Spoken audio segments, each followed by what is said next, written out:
हाँ जी, तो पिछली क्लास में हमने क्या क्या पढ़ा था? मिर्जा राजा जय सिंह और सवाई जय सिंह, तो उससे पिछली क्लास में पढ़ लिया था। अच्छा, ईश्वरी सिंह से शुरू किया था हमने।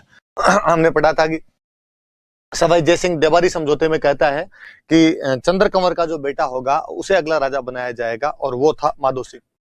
पर सवाई जय सिंह की खींची रानी से ईश्वरी सिंह नाम का दूसरा पुत्र हुआ, जो कि उसका ज्येष्ठ पुत्र था।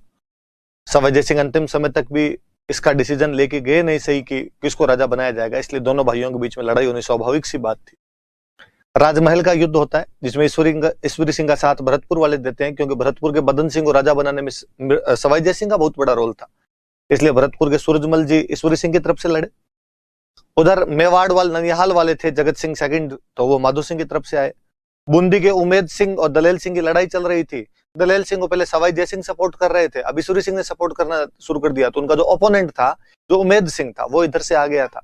कोटा के जो दुर्जन साल थे वो इधर से आ गए थे, और मराठे भी इनकी तरफ से लड़े थे।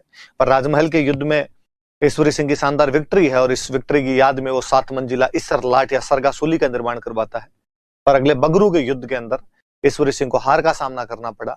उसे माधो सिंह को 5 परगने देने पड़े, उसे उमेद सिंह को बूंदी का राजा मानना पड़ा, और मराठों को युद्ध हर्जाना देना पड़ा, वॉर कंपनसेशन देना पड़ा।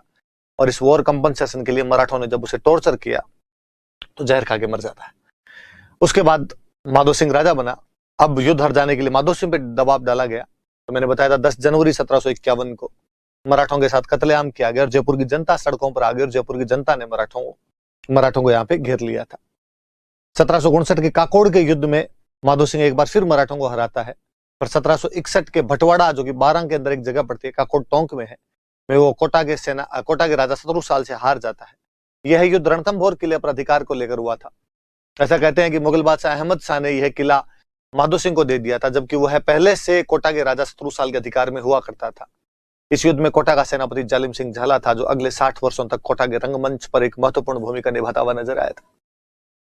1763 में माधो सिंह ने अपने नाम पर सवाई माधोपुर नामक एक नए शहर की स्थापना की, मोती डूंगरी के महल बनवाए जयपुर के अंदर, और चाकसू में शीतला माता का मंदिर बनवाया था। मोती डूंगरी नीचे जो गणेश जी का मंदिर है, उसके लिए भी कहा जाता है कि वो गणेश जी की जो मूर्ति है, माधो सिंह की एक रानी थी, वो अपने पीहर से लेकर आए थे।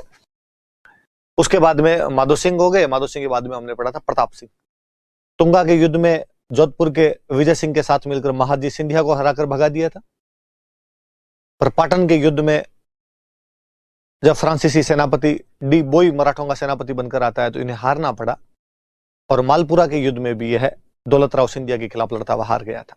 पर हम इसे हवा महल के लिए ज्यादा याद करते हैं, जब 1799 में लालचंद उस्ता नामक वास्तुकार ने 953 झरोखों वाला 5 मंजिला शरद रतन विचित्र प्रकाश हवा भगवान श्री कृष्ण मुकुट की आकृति में एक भव्य बिल्डिंग बनाई, जो रानियों के तीज और गणगौर की सवारियां देखने के काम आया करती थी। इसका समय चित्रकला का स्वर्ण काल था। इसने चित्रकला स्कूल की स्थापना की। लालचंद नाम का painter animal fighting scenes depict किया करता था। संगीत का बहुत अच्छा जानकार था। ब्रजनिधि नाम से कविताएं लिखता था।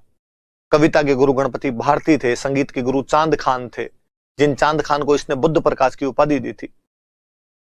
उन्होंने स्वर सागर नामक पुस्तक लिखी थी। प्रताप सिंह एक संगीत सम्मेलन का आयोजन करवाता है, जिसके अध्यक्ष देवर्षि ब्रजपाल भट्ट थे। इसमें अलग अलग विद्वानों द्वारा मिलकर एक पुस्तक राधा गोविंद संगीत सार लिखी गई थी। महाराष्ट्र से एक लोकनाट्य लेकर आए तमाशा, जिसके कलाकार थे बंशीधर भट्ट। इसके दरबार में संगीत, नृत्य, नाट्य से या भिन्न भिन्न कलाओं से संबंधित 22 विद्वान थे, जिन्हें गंधर्व बाईसी या प्रताप बाईसी कहा जाता है। इनके रहने के लिए अलग से गुणीजन खाने की स्थापना की गई थी।